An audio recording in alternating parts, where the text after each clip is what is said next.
இந்த நட்சத்திரக்காரங்க அவங்க மனைவி கிட்ட சாபம் வாங்கினா முடிஞ்சு போச்சு லைஃப். மனைவி கிட்ட திட்டம் வாங்கக்கூடாது. மனைவி என்ன சொன்னாலும் அமைதியாக இருக்கிறது ரொம்ப ரொம்ப நல்லது. இந்த 4 நட்சத்திரக்காரங்க யாராவது சொத்துக்களை ஏமாத்துனீங்கனாலும் சாபம் கிடைக்கும். சகோதர சகோதரிகளுக்கு துரோகம் பண்ணனாலும் உங்களுக்கு சாபம் கிடைக்கும். இந்த கர்மம் எப்படி வருது? உங்கள் அப்பா அம்மா, உங்கள் தாத்தா பாட்டி, உங்கள் பாட்டன் போட்டன், இந்த லிஸ்ட்டில் இருந்து தான் இந்த கர்மாவானது நம்மளுக்கு கிடைக்குது. கோவில் கிராம பூசாரிகள் முன்னேற்ற நலச்சங்கத்தின் சார்பாக முப்பெரும் விழா தற்போது நடைபெற்று கொண்டிருக்கிறது. இந்த முப்பெரும் விழாவில் ஜோதிட கருத்தரங்கம், இலவச ஜோதிட ஆலோசனை முகாம் மற்றும் நாளைய தினம்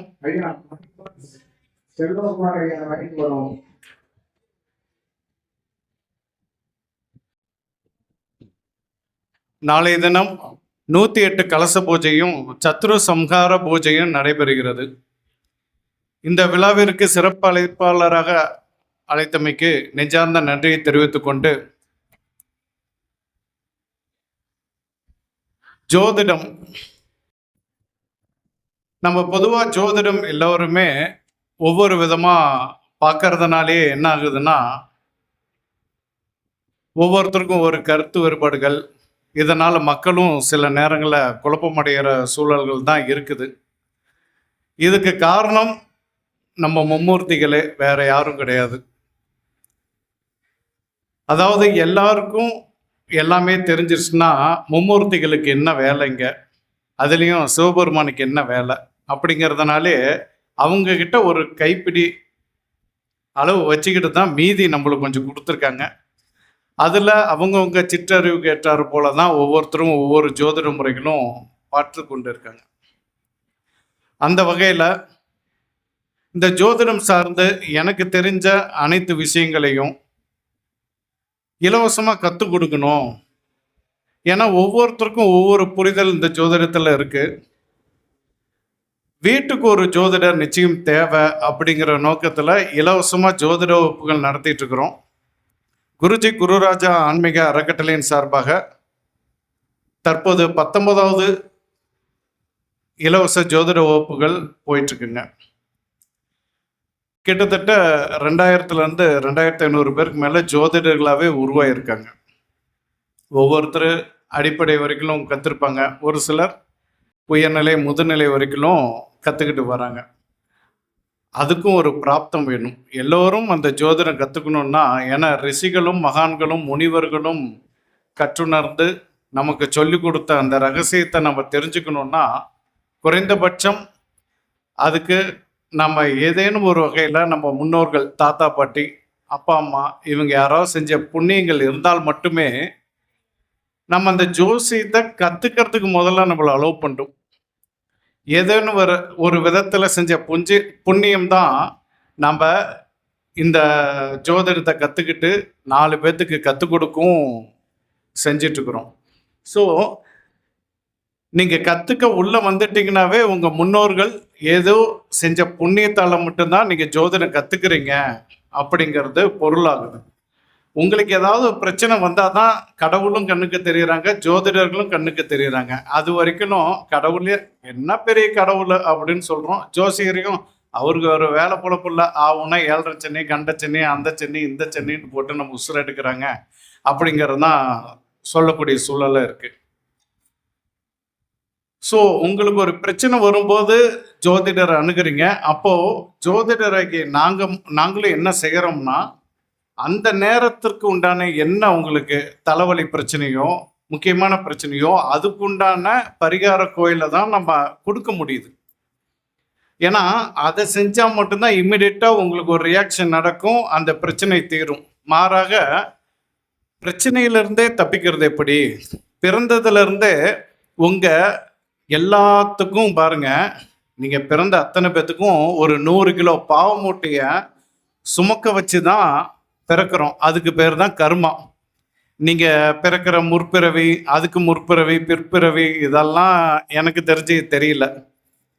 உங்கள் அப்பா அம்மா என்ன நல்லது செஞ்சாங்களோ அதுதான் நீங்கள் அனுபவிக்க போகிறீங்க. நல்லது செஞ்சாங்கன்னா நல்ல கர்மாவை அனுபவிக்க போகிறீங்க, கெடுதல் செஞ்சா கெடுதல் கர்மாவை அனுபவிக்க போறோம். அப்போ பிறக்கும் போதே ஒரு பாவ மூட்டையை சுமந்துக்கிட்டு தான் பிறக்கிறோம். அப்போ அந்த பாவ மூட்டையை எப்படி இறக்கி வைக்கிறது? ஃபர்ஸ்ட் அந்த சூட்சமம் தெரியணும்னா அதற்கு முதல்ல தெரிய வேண்டிய ஒரு விஷயம் நட்சத்திரம்.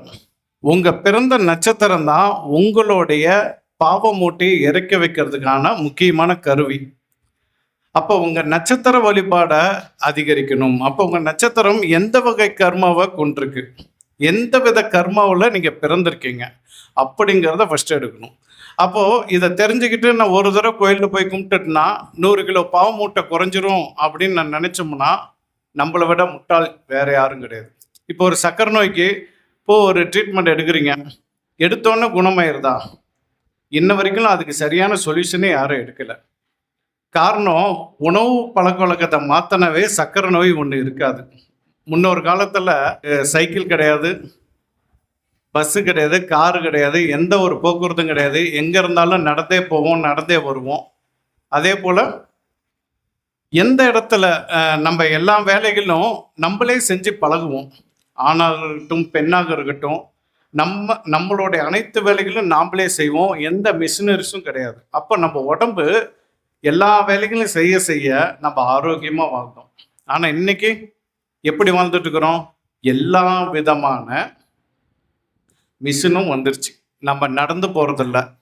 நடந்து போகாதனாலே ரத்த ஓட்ட பாதிப்புகள் அதிகரிக்குது. இப்படி ஒவ்வொரு விஷயமும் வாகனத்தில் போகிறோம், எல்லாத்துலேயும் போகிறோம், எல்லா செயலுக்கும் மிஷின் கண்டுபிடிச்சிட்டாங்க. அப்போ நம்ம உடல் உழைப்புங்கிறது ஒன்று இல்லை. உடல் உழைப்பு இல்லாதனால ஜீரண மண்டலம் வேலை செய்யல. ஜீரண மண்டலம் வேலை செய்யாதனால மலச்சிக்கல் ஏற்பட்டது. மலச்சிக்கல் ஏற்பட்டதுனால தான் எல்லா விதமான வியாதியும். ஸோ இது எப்படி உருவாகுது? அப்போ இதை எப்படி சரியான முறையில் நம்ம பாதுகாத்து நம்ம உடம்ப சரியான முறையில் கொண்டுட்டு போயிட்டு, முன்னோர்கள்னா சூரிய உதயத்தில் காலை சாப்பாடு சாப்பிடுவாங்க, சூரிய அஸ்தமனத்தில் மாலை சாப்பாடு சாப்பிடுவாங்க, உச்சிக்கால பொழுதுல மதிய சாப்பாடு சாப்பிடுவாங்க. இதுதான் அவங்களுடைய உணவு பழக்க வழக்கம். ஆனால் நாம் எத்தனை மணிக்கு சாப்பிட்றோம்? நைட்டு 11 மணிக்கு ரோட்டு கடையில் இப்போ சேலத்தில் பிரியாணி போட்டிருக்காங்க, அதை சாப்பிட்டுட்டு வீட்டுக்கு போகிறோம். அப்போ எத்தனை மணிக்கு தூங்குவோம்? அப்போ ஏன் வியாதி வராது? இதுதான் முக்கியமான காரணமே. ஒரு மனிதனுக்கு வியாதி வருவதற்கு முக்கியமான காரணம் இரவுல சாப்பாடு சாப்பிட்றோம். நீங்கள் 7 மணிக்குள்ள, அதிகபட்சம் 6 to 7க்குள்ள நீங்கள் சாப்பிட்டு பாருங்க, உங்களுக்கு வியாதியே இருக்காது. இதை நான் உணர்ந்திருக்கேன். நான் இதை விட காலில் அடிபட்டதுனால ரொம்ப வெயிட் அதிகமாக இருந்தது, நடக்க முடியாத சூழல் ஏற்பட்டது. அதில் கொஞ்சம் அதிகமானது, ரொம்ப அதிகமாச்சு. எப்போ இந்த இரவு உணவு பழக்கத்தை குறைச்சினோ கிட்டத்தட்ட ஒரு 20 கிலோ குறைஞ்சிருக்கு. 20 கிலோ குறைஞ்சப்பே இவ்வளோ பெருசு இருக்குன்னா அப்போ நீங்கள் இதுக்கு முன்னாடி கவனிச்சு பாருங்க. ஸோ உடம்புல இருக்க எல்லா வியாதியுமே விலகுது. பேசுறதுக்கே மூச்சு வாங்குவோம். ஆனால் இப்போ நம்ம எவ்வளோ நேரம்னாலும் பேசக்கூடிய அந்த ஆற்றல் இயற்கையாகவே உடம்பு கொடுக்குது. அப்போ இதெல்லாம் எங்கேருந்து வந்திருக்கு? உணவு பழக்க வழக்கத்தை மாற்றினாவே எப்படி நம்ம உடம்பு சரியாகுதோ அது போல் இது ஒரு நாளில் எதுவும் சரியாகலை, கொஞ்சம் கொஞ்சமாக மாறுது. அது மாதிரி தான் எந்த ஒரு விஷயமும். இப்போ நட்சத்திர பரிகாரம் நம்ம சொல்கிறோம். அப்போ அந்த நட்சத்திர பரிகாரத்தை நீங்கள் கொஞ்சம் கொஞ்சமாக செஞ்சுட்டு வரும்போது அதுக்கு ஒரு சிலருக்கு 2 வருஷம் ஆகலாம், சில பேருக்கு 5 வருஷம் ஆகலாம், சில பேருக்கு 10 வருஷம் கூட ஆகலாம். கொஞ்சம் கொஞ்சமாக அந்த பாவ மூட்டை இறக்கி வச்சுட்டு அடுத்து உங்கள் குழந்தைங்களுக்கு நல்ல விதமான செயல்கள் நீங்கள்லாம் செய்ய செய்ய செய்ய அது அவங்களுக்கு ஒரு நல்ல விதமான கர்மாவாக மாறி அவங்க வாழ்க்கையில் கஷ்டப்படாத ஒரு சூழலை அனுபவிப்பாங்க. சார், நான் செய்கிறது என்னை பாதிக்காமல் ஏன் என் குழந்தையை பாதிக்குது அப்படின்னு யாருக்கு கேள்வி வருது? யாருக்காவது கேள்வி வருது? அப்படி நான் செய்கிற நல்லது கெட்டது என்னை பாதிக்காமல் ஏன் என் குழந்தைங்களை பாதிக்குது அப்படின்னா, நீங்கள் சம்பாரித்து வச்ச சொத்து நீங்களா எடுத்துகிட்டு போகிறீங்க, உங்கள் குழந்தைங்களுக்கு தானே கொடுக்குறீங்க. அப்போது நீங்கள் சம்பாரித்து வச்ச சொத்து உங்கள் குழந்தைங்களுக்கு எப்படி போய் சேருதோ அது போல தான் நீங்கள் செஞ்ச நல்லதும் நீங்கள் செய்த கெடுதலும் உங்கள் குழந்தைகளை கேட்குது, அவங்கள சார்ந்து போகுது. அப்படிங்கிறத முதல் விஷயத்த நீங்கள் புரிஞ்சுக்கணும். இந்த அடிப்படை புரிஞ்சுக்கிட்டா தான் அடுத்த கட்டத்தில் நம்ம எப்படி வாழணுங்கிற ஒரு நிலைக்கு வர முடியும். அப்போது ஒரு சிலர்லாம் சொல்லுவாங்க, சார் நான் எந்த தவறும் செய்யவே இல்லை, ஆனால் என் வாழ்க்கையில் நான் எப்போ பார்த்தாலுமே கஷ்டத்தையும் அனுபவிக்கிறேன். அப்போ உங்கள் தாத்தா பாட்டியோ அப்பா அம்மாவோ பலமாக ஏதோ ஒரு விஷயத்த செஞ்சுருக்கலாம் அப்படிங்கிறத உணருங்க. முடிஞ்சால் கேட்டு தெரிஞ்சுக்கோங்க. தெரிஞ்சோ தெரியாமலோ அறிந்தோ அறியாமலோ ஏதாவது தப்பு செஞ்சுருக்கீங்களா, அதை எப்படி சரி பண்ணலாம், அதுக்குண்டான பரிகாரம் நீங்கள் ஜோசியத்தை கேட்க வேணாம். அவர் என்ன தப்பு செஞ்சுருக்காரோ அதுக்குண்டான பிராய்ச்சித்தத்தை நீங்கள் செஞ்சாலே போதுமானது, வேற எதுவுமே கிடையாது. நீங்க சேர்த்து வச்ச சொத்து எப்படி சேருதோ அது போலதான் நீங்க செய்த நல்ல விஷயங்களும் கெட்ட விஷயங்களும் உங்க குழந்தையே சாருது. முதல்ல இந்த அடிப்படை உண்மையை தெரிஞ்சுக்கோங்க. அப்போ உங்க முன்னோர்கள்ட்ட, உங்க தாத்தா பாட்டி கிட்ட, உங்க அப்பா அம்மா கிட்ட நீங்க ஏதாவது தேவையில்லாத தவறுகள் செஞ்சிருக்கீங்களா, அதுக்குண்டான பிராய்ச்சித்தம் நான் இந்த பிறவில செஞ்சு ஏன் வருங்காலத்துல என்னுடைய சந்ததியை பாதிக்காத அளவுக்கு தேவையான நீங்க அந்த செயல்களை செஞ்சீங்கன்னா, அந்த பரிகாரத்தை செஞ்சீங்கனாலே போதுமானது. உங்க வாழ்க்கையில இனி அந்த பிரச்சனை இல்லை. அடுத்தது இன்னொருத்தர் கேள்வி கேட்கிறாரு, ஐயா எங் ஜோசியம்னு ஒன்று கிடையவே கிடையாது, சாமின்னு ஒன்று கிடையாது, நான் உழைக்கிறேன், நான் சாப்பிட்றேன், அவ்வளோதான் விஷயம், உழைப்பு தான் இங்கே முக்கியம், மற்றபடி வேற எதுவும் முக்கியம் இல்லைன்னு சில பேர் சொல்லுவாங்க. கரெக்டு தான். ஆனால் அவங்க கிட்ட என்ன ஒரு விஷயம் இருக்குன்னா, இல்லாத அயோக்கியத்தனம் கூட பண்ணுவாங்க. எல்லாம் அயோக்கியத்தனம் பண்ணுவாங்க, ஆனால் நல்லா இருப்பாங்க. நாம் என்ன நினைப்போம், நல்லவங்களுக்கு காலம் இல்லை, அயோக்கியத்தனம் பண்ணுறவங்க மட்டும்தான் இங்கே நல்லா இருக்காங்க, அப்போ அந்த அயோக்கியத்தனத்தை நாமளும் செய்யலாம் அப்படின்னு இன்னைக்கு வர திரைப்படங்கள் மூலியமாகவும் இன்னைக்கு வர சில நபர்கள் எல்லா விஷயங்களையும் நம்ம பார்க்கும்போது தெரிஞ்சுக்கும் போது என்ன தெரிஞ்சுக்கிறோம், ஆமா எல்லாரும் தப்பு செஞ்சாங்க, அவங்க நல்லா இருக்காங்க, நான் மட்டும் அதுக்கு நல்லதே செஞ்சுட்டு இருக்கணும், அப்ப நாமளும் அப்படி இருந்துக்குவோம் அப்படிங்கிற ஒரு சூழல்ல தான் எல்லாமே போயிட்டு இருக்குன்னு வச்சுக்கோங்களேன். ஸோ அதனாலதான் எல்லாரும் இப்போ இந்த கலியுகத்துல அதிகமாக தவறுகள் நடக்குது.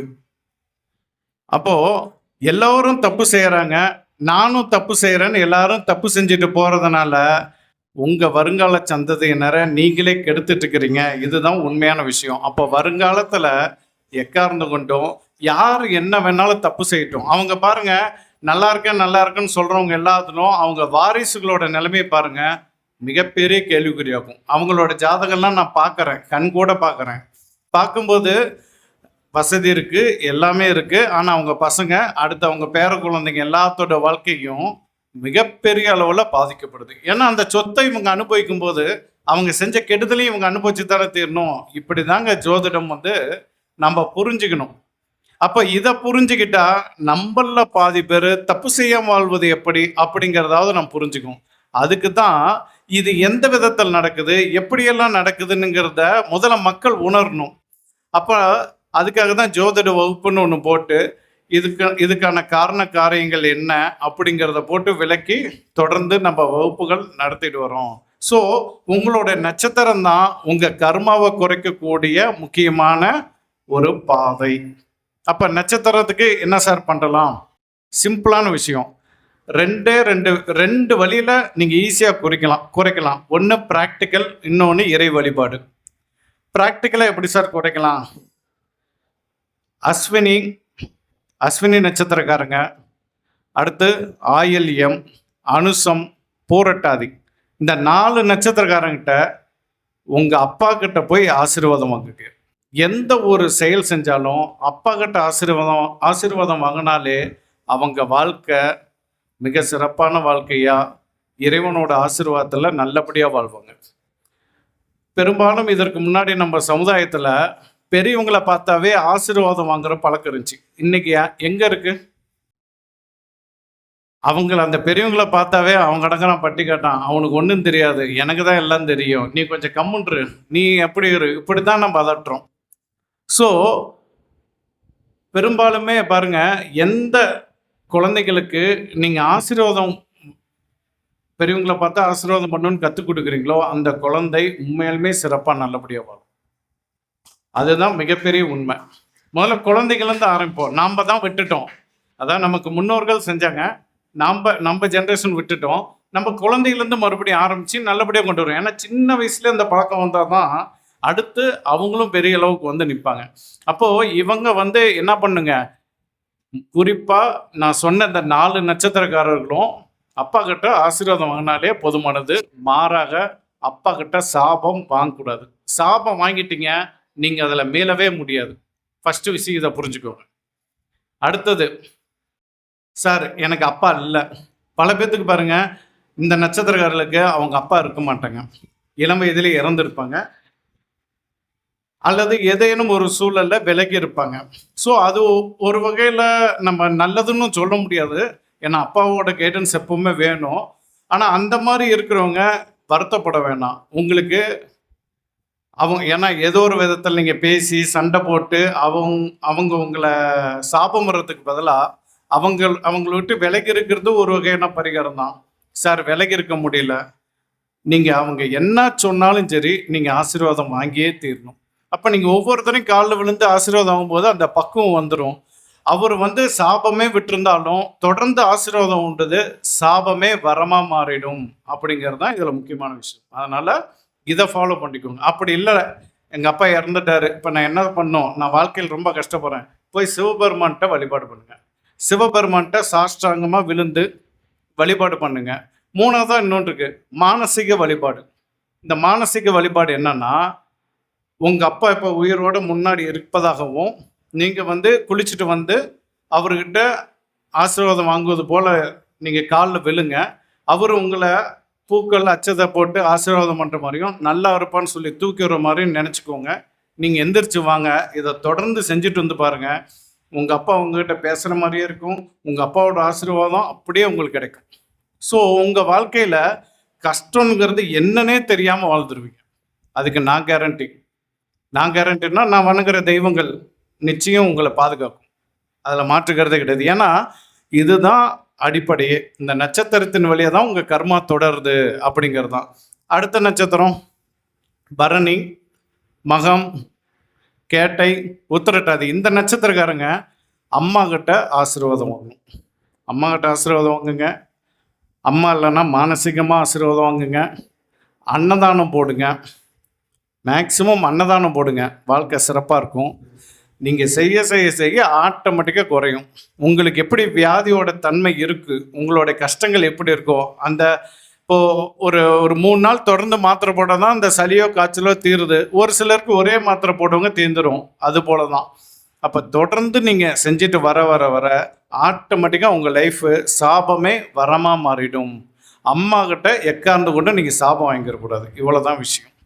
அடுத்தது கிருத்திகை நட்சத்திரம். கிருத்திகை, பூரம், மூல நட்சத்திரம். ஸோ அவங்கக்கிட்ட நீங்கள் ஜாக்கிரதையாக இருக்கணும். அவங்கக்கிட்ட உங்கள் வயசில் மூத்தவங்களாக இருந்தால் ஆசீர்வாதம் வாங்கிக்கோங்க. சின்னவங்களாக இருந்தால் அவங்களுக்கு தேவையான உதவிகளை செய்வீங்க. ஏன்னா அவங்ககிட்ட நம்ம ஆசீர்வாதம் வாங்க மாட்டோம். அவங்களுக்கு தேவையான பணிவிடைகள், அவங்களுக்கு தேவையான கஷ்ட காலங்களில் உதவியாக நிற்கிறது, இதெல்லாம் நீங்கள் செஞ்சாகணும். இதுதான் உங்கள் பிறப்பு. நீங்கள் அந்த நட்சத்திரத்தில் பிறந்தாவே இதை தான் செஞ்சாகணும். எனக்கு தெரிஞ்ச ஒரு சேலத்தில் பெரிய விஐபி இருக்காரு. அவரு, நான் சொல்கிறேன், இந்த கிருத்திகை நட்சத்திரம், அவரு அவங்க தம்பியை அவ்வளோ தூரம் தூக்கி வச்சு கொண்டாடுவார். மிகப்பெரிய ஸ்டாராக இருக்காரு. இவ்வளோதான். அது யாருன்னு இப்போ நான் சொல்ல விரும்பல. ஸோ அப்படித்தான் நம்ம செஞ்சாகணும், வேற வழி கிடையாது. அப்படி இல்லை, முருகர் வழிபாடு மேற்கொள்ளுங்க. முருகரை கெட்டியாக பிடிச்சிக்கோங்க. முருகரை போய் அப்பப்போ வழிபாடு பண்ணி ஆசீர்வாதம் வாங்கிக்கோங்க. பருப்பு சாதம் தானம் கொடுங்க, ரத்த தானம் கொடுங்க, போதுமானது. உங்களுடைய கர்மா, அதாவது உங்கள் முன்னோர்கள் செஞ்ச அத்தனையும் பிரச்சனைகள் தீர்ந்துடும். அடுத்தது ரோகிணி, உத்திரம், பூராடம். இந்த நட்சத்திரக்காரங்களுக்கு மாமன் வகையறனால தொந்தரவு இருக்கும். இவங்களுக்கு பாருங்க, இந்த தாய் மாமா அல்லது மாமன் உறவுகள்கிட்ட நீங்கள் எக்கார்ந்து கொண்டு சாபம் வாங்கிடக்கூடாது. அவங்ககிட்ட சாபம் வாங்கினதனோட விளைவாக தான் நீங்கள் பிறந்திருக்கீங்க. அப்போ இந்த பிறவியில் அவங்களுக்கு நீங்கள் பணிவிடை செய்யணும். சார் எனக்கு எங்கள் மாமனுக்கும் ஆகாது சார். ஒரு பொண்ணு ஜாதகம் பக்கம் வராங்க, 2 கல்யாணம் பண்ணி 3 கல்யாணம் பண்ணியும் திருமண வாழ்க்கை சிறப்பு இல்லை, லிவிங் டுகெதராக இன்னொரு வாழ்க்கை வாழ்ந்துட்டு இருக்கிறாங்க, அதுலேயும் ஒரு கெட்ட பேர். சார் என் வாழ்க்கை எதை நோக்கி போகுதுன்னே தெரில, வாழ்க்கை ஒரு நிலையாகவே இல்லை. அந்த பொண்ணு ரோகிணி நட்சத்திரம். அப்போ நான் என்ன பண்ணுறேன்னா, இதெல்லாம் நிவர்த்தி அடுத்த ஒரு வாழ்க்கை சிறப்பாக இருக்குன்னு கேட்டேங்க. நான் ஒரே வார்த்தைங்கிட்டேன், தாய் மாமா இருக்காங்களான்னு கேட்டேன். இருக்காங்க. அவர் ஏதோ மனசு நோகிற மாதிரி நீ நடந்துக்கிட்டியாமான்னு கேட்டேன். யோசிச்சுட்டு ஆமாம் சார் நடந்திருக்கேன்னாங்க. ஏம்மா என்னம்மா விஷயம் அப்படின்னு கேட்டேன். இல்லைங்க, இது மாதிரி வந்து அவர் கல்யாணம் பண்ணிக்கணும்னு கேட்டுக்கிட்டே இருந்தார். என் தகுதி என்ன, என் படிப்பு என்ன, என் அழகு என்ன, நீ எப்படி என்னை கேட்கலாம்? ஆனால் சின்ன வயசில் அவங்க அம்மா அவங்களுடைய உறவினர்கள் எல்லாமே, டே என் பொண்ணு உனக்கு தான்டா உனக்கு தான்டான்னு சொல்லி சொல்லியே கொண்டு போயிட்டாங்க. அவனும் அதுக்காகவே காத்துட்டு இருக்கிறான், அக்கா பொண்ணு நமக்கு தான் அப்படின்னு. கடைசியா இந்த பொண்ணு இப்படி பேசிட்டு போனுச்சு. அவர் மிகவும் மனமுடைந்து இன்ன வரைக்கும் திருமணம் பண்ணாமலே இருக்காரு. அவருக்கு கிட்டத்தட்ட வயசும் 45க்கு மேல ஆச்சு. இந்த பொண்ணுக்கு 37 38 பக்கமா இப்ப 40 வந்திருக்கும் கிட்டத்தட்ட. சரி, இதுக்கு மேல உங்க மாமாவை நீ கல்யாணம் பண்ண முடியுமா முடியாதான்னு எனக்கு தெரியல. போய் உங்க மாமா கிட்ட நீங்க ஆசீர்வாதம் வாங்குங்க, தவற உணருங்க, தவறு உணர்ந்து மனம் திருந்தி மனம் வருந்தி நீங்க மன்னிப்பு கேளுங்க. அன்னையிலேருந்து உங்க லைஃப் ஸ்டைல் மாறும், உங்களுக்கு பரிகாரம் இதுதான் அப்படின்னு சொல்லி அனுப்ப வேண்டிய ஒரு சூழலுக்கு போணுச்சு. ஸோ இது மாதிரி ஒவ்வொன்றுக்கும் விளக்கம் கொடுக்க முடியும். ஆனால் இப்போ நான் நேரம் ஒன்று இருக்குது, எல்லாம் நீங்களாம் ஜாதகம் பார்க்கணுன்ட்டு வந்திருக்கிறீங்க. ஸோ அப்போ இந்த நட்சத்திரக்காரர்கள் அனைவருமே என்ன செய்யணும்? ஃபர்ஸ்ட் ஆஃப் ஆல், மாமா இருக்காங்களா அவங்ககிட்ட சாபம் வாங்காதீங்க, முடிஞ்சால் அவங்ககிட்ட ஆசீர்வாதம் வாங்க. மாமாவே இல்லை சார், ரைட் விடுங்க, கோவிலுக்கு போங்க, பெருமாள் கோவில் போங்க, ஆசீர்வாதம் வாங்கிக்கோங்க. பெருமாள்கிட்ட சாஷ்டாங்கமாக விழுந்து ஆசீர்வாதம் கேளுங்க. அவரோட வழிபாடை தொடர்ந்து பண்ணுங்க. படிக்கிற சின்ன சின்ன குழந்தைங்க 5 வயசுலேருந்து 13 வயசு வரைக்கும் கணக்கு வச்சுக்கோங்க. வயசு வரக்கூடாது, பையனாக இருக்கட்டும் பொண்ணாக இருக்கட்டும். அந்த கேட்டகரி இப்போ நான் சொன்ன வயசு கரெக்டாக இருக்கும். அந்த கேட்டகரிகளுக்கு ஆண் பெண் இரு குழந்தைகளுக்கும் நோட்டு, பேனா, பென்சில், ரப்பர் சொல்லும் போதே நோட்டு கொடுக்குறாங்க. இதுதான் நிமித்தம். அப்போது இந்த பொருட்களை தானமாக நீங்கள் வாங்கி கொடுக்குறீங்க, ஒரு சாக்லேட் வாங்கி கொடுக்குறீங்க அப்படின்னா அந்த குழந்தை அந்த மகிழ்வில் உங்கள் தோஷம் கொஞ்சம் கொஞ்சமாக குறையும். ஸோ இதெல்லாம் ப்ராக்டிக்கலான பரிகாரம். எல்லாமே இறைவனுக்கே செய்யணுன்ட்டு இல்லை, அதுவும் போய் செய்யுங்க, நான் வேணான்னு சொல்ல. கூட இதையும் சேர்ந்து செய்யும்போது மனிதாபிமானமும் உயரும், கூடவே ப்ராக்டிக்கலாக அப்பப்போவே அந்த குழந்தை சந்தோஷப்படுறப்பெல்லாம் உங்களுக்கு நன்மைகள் நடக்கும். உங்களுடைய கர்மா குறைஞ்சிக்கிட்டே இருக்கும். அதுக்கு அடுத்தது என்ன நடக்கும்? அப்படியே நீங்கள் 100 கிலோ மூட்டையோடு நடக்கும்போது கஷ்டமாக இருக்குது, பாரம் குறைய நடக்கும்னா வேகமாக நடந்துடலாம். அப்போ உங்கள் பாதையை நோக்கி வேகமாக சீக்கிரமாக போயிடலாங்கிறது தான் இதனோட சூட்சமம். அடுத்த நட்சத்திரம் மிருகசீரிடம், அஸ்தம், உத்திராடம். இந்த நட்சத்திரக்காரங்க இவங்களுக்கு யார் சாபம்னா குருமார்களோட சாபம் இவங்க வாங்கியிருப்பாங்க. இவங்கெல்லாம் எக்கார்ந்து கொண்டு குருமார்களுக்கு படிக்கிற ஆசிரியர் சொல்லித்தர ஆசிரியர்களுக்கு குருமார்களுக்கு இந்த பட்டப்பேர் வச்சு கூப்பிடுறது, அல்லது அவர்களை மதிக்காமல் இருக்கிறது, அவங்கள அசிங்கப்படுத்துறது, ஏதேனும் விதத்தில் அவங்க மனசு கஷ்டப்படுறது இருக்கிறது. அது போல் உங்களுக்கு தொழில் செஞ்சு சொல்லி கொடுத்த குருமார்கள் இருக்காங்க பார்த்தீங்களா, அவங்களையும் கஷ்டப்படுத்துவது, அவங்கள அவமானப்படுத்துவது, அவங்களுக்கே துரோகம் பண்ணிட்டு அவங்களுக்கு ஒரு துரோகம் பண்ணிட்டு அவங்களுக்கு எதிராகவே போய் கடையை போகிறது. ஸோ இதெல்லாம் பண்ணோம்னா இந்த நட்சத்திரக்காரங்க மீள முடியாது. அப்போ என்ன செய்யணும்? சொல்லி கொடுத்த குருமார்களுக்கும், நம்ம சின்ன வயசுலேருந்து படிச்சிருப்போம் அந்த குருமார்களுக்கும், வாழ்க்கையை சொல்லி கொடுத்த அப்பா அம்மாவுக்கும். ஏன்னா எந்த ஒரு விஷயத்த சொல்லி கொடுத்தாலும் அவங்க குருமார்கள் தான். அவங்க அப்பா வடிவில் இருக்கலாம், அம்மா வடிவில் இருக்கலாம், மாமா வடிவில் இருக்கலாம், சித்தப்பா வடிவில் இருக்கலாம், அல்லது உங்களுக்கு வேலை சொல்லி கொடுத்த குருமார்கள். இந்த குருமார்கள் அவங்கக்கிட்ட போய் ஆசீர்வாதம் வாங்குங்க. அவங்களுக்கு பிடித்த ஏதாவது ஒரு பொருட்களை கொடுத்து அவங்க மகிழ்விக்கிற வகையில், உதாரணத்துக்கு ஒரு வேட்டி சட்டை எடுத்து கொடுங்க, வஸ்திர தானம் அல்லது பழங்கள், இந்த மாதிரி எதா வேணாலும் சரி, நீங்கள் உங்களால் இயன்றதை வாங்கிட்டு போய் கொடுத்து அவங்கள மகிழ்விங்க. உங்களோட கர்மா மெல்ல மெல்ல குறைஞ்சிரும். சரி, இது பண்ண முடியல சார், அந்த மாதிரி சூழல் அமையல, இறை வழிபாட்டில் என்ன பண்ணலான்னா பிரம்மா வழிபாடை பிடிங்க, அல்லது திருப்பட்டூர் கோயிலில் பிரம்மா கோயிலே இருக்குது. அப்படி இல்லைன்னா நவகிரகத்தில் இருக்க குரு பகவானை வழிபாடு பண்ணுங்கள், போதுமானது. உங்களுடைய நட்சத்திரகரமாக கொஞ்சம் கொஞ்சமாக குறைஞ்சிட்டு வரும். அதுக்கடுத்து திருவாதிரை, சித்திரை, திருவோணம். இந்த நட்சத்திரம் தான் வெரி வெரி கிரிட்டிக்கல். ஏன்னா அது சுக்கிரன் சாபம் கொண்டது. சுக்கிரன்னா மனைவி, வேற யாரும் இல்லை. இந்த நட்சத்திரக்காரங்க அவங்க மனைவி கிட்ட சாபம் வாங்கினா முடிஞ்சு போச்சு லைஃப். மனைவி கிட்ட திட்டம் வாங்கக்கூடாது. மனைவி என்ன சொன்னாலும் அமைதியாக இருக்கிறது ரொம்ப ரொம்ப நல்லது. அமைதியாக தான் போய் ஆகணும், வேற வழியே இல்லை. ஆனால் அமைதியாக போய் பாருங்க, சொன்னதெல்லாம் கேட்டு பாருங்க, மனைவி சந்தோஷமா இருக்கிறதெல்லாம் பண்ணிட்டு பாருங்க. உங்கள் லைஃப் கொஞ்சம் கொஞ்சமாக உயரும். நீங்கள் எக்காந்து கொண்டும் உங்கள் வாழ்க்கையில் தோல்விங்கிறதே இருக்காது. அப்போ மனைவிக்கு தேவையானதை மனைவி அடிக்கிறதோ, மனைவி திட்டுறதோ, அவங்க அள வைக்கிறதோ, எந்த வகையிலையும் அவங்கள துன்புறுத்தக்கூடாது. இதெல்லாம் முற்பிறவினா உங்கள் தாத்தா பாட்டி அப்பா அம்மா தான், வேற யாரும் கிடையாது. அந்த பிறவியில் இருக்கக்கூடியவங்க செஞ்சதனோட அடிப்படையில் தான் இந்த இந்த பிறவியில், அதாவது இப்போ நீங்கள் இந்த கஷ்டங்களை அனுபவிக்கிறீங்க. அப்போது அவங்களுடைய சூழலுக்கு முக்கியத்துவம் கொடுங்க. அவங்களுக்கு உண்டான முக்கியத்துவம் கொடுத்தாலே போதுமானது. உங்கள் வாழ்க்கை சிறப்பாக ஜெயிச்சிடும். அப்படி இல்லை, லட்சுமி தேவி வழிபாடு பண்ணுங்க. அல்லது சுமங்கலி பெண்களுக்கு இந்த சுமங்கலி பூஜை பண்ணுறது, அல்லது ஏழை பெண்களுக்கு திருமணம் நடத்தி வைங்க. உங்களால் இயன்றது. உங்கள்கிட்ட அந்தளவுக்கு பண்ணலைன்னா நீங்கள் உங்கள் மனைவியை பேணி பாதுகாத்து வந்தீங்கனாலே போதுமானது. அவங்களுக்கு தேவையான பணிவிடைகளை செஞ்சாலே போதுமானது. இந்த பிறவியோட கர்மா தோஷம் எல்லாமே அடிபட்டுரும். அடுத்ததாக வருது புனர்பூசம், சுவாதி, அவிட்டம். இந்த 3 நட்சத்திரக்காரங்க சனி பகவானோட கர்மாவை கொண்டு பிறக்கிறாங்க. அப்போ சனி பகவான் யார் அப்படின்னா, வேலையாட்கள், அடிமை தொழிலாளர்கள், உங்கள் சித்தப்பா, உங்கள் உறவுமுறையில் பார்த்தீங்கன்னா சித்தப்பா, உங்களுக்கு கீழே பணிபுரிவர்கள்,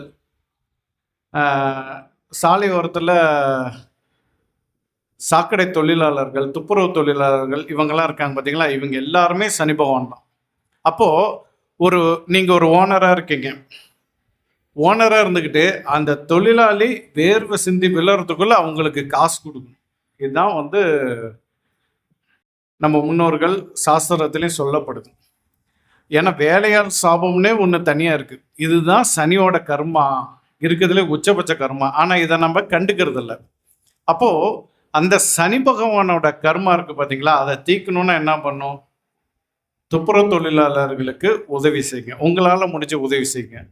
உங்களுக்கு கீழே பணிபுரியக்கூடியவர்கள், அடிமை வேலை செய்கிறவங்களுக்கு, உங்கள் வீட்டு வேலைக்காரங்க, இப்போ வீட்டில் சமையல் வேலை, துணி துவைக்கிற வேலை, இது மாதிரிலாம் வீடு துடைக்கிற வேலைலாம் செய்வாங்க. ஸோ அந்த வேலையாட்களுக்கும் உதவி செய்யுங்க. அவங்க சந்தோஷமாக இருந்தால் உங்கள் தொழில், உங்கள் வாழ்க்கை எல்லாமே சிறப்பாக இருக்கும். அவங்களுக்கு நீங்கள் துரோகம் பண்ணிங்கன்னா, இப்போ உங்கள் ஜாதக ரீதியாக நீங்கள் நல்லா இருக்கலாம். அடுத்த பிறவியில் சொந்த தொழில் வச்சா அவன் பையனுக்கு நஷ்டம் அடையும். வேலைக்கு போனாலும் உருப்படியாக வேலையில் வச்சுக்க மாட்டாங்க. எல்லா விஷயங்களும் அடிபடும். அப்போ ஒட்டுமொத்த பொருளாதாரமே உங்களுக்கு பாதிக்கப்படும். அப்போ இந்த நட்சத்திரக்காரங்கள்லாம் ரொம்ப கவனமாக கையாளணும் அப்படிங்கிறது தான் இதனோட விஷயம். அடுத்தது பூசம், விசாகம், சதயம். இந்த நட்சத்திரக்காரங்களுக்கு ராகு பகவானோட கர்மாவில் பிறந்திருப்பாங்க. இப்போ ராகுன்னா யாருங்க? ராகு தான் நம்மளுடைய முன்னோர்கள். அப்போ உங்கள் தாத்தா பாட்டி ஃபோட்டோ வச்சு வழிபாடு பண்ணாலே இதுக்கு தீர்வு.